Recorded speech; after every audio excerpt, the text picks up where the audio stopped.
All right, good morning, ladies and gentlemen. Thank you all for joining us today here in the room and on the phone.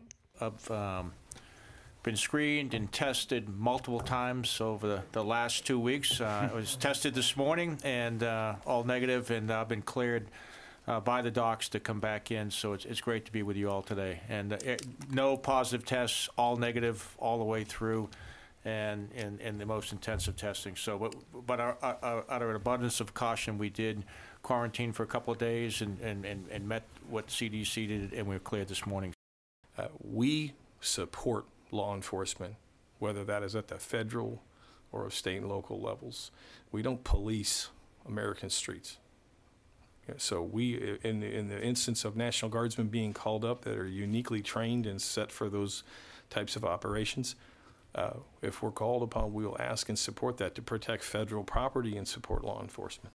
In other ways, we are prioritizing people is by implementing the regionally aligned readiness and modernization model, as we call it, REARM, to balance the operation tempo of our forces. We are looking at ways to reduce requirements and enable leaders the additional time to invest in their people at the lowest levels. And we are changing policies to reinforce our focus on people. And when we take care of our people, we'll meet our readiness and modernization priorities. And when we take care of our people, we'll have a stronger and more committed force. We are moving away, as Secretary, from incremental improvements and modernization in order to meet the challenges we face in the great power competition environment we live in today.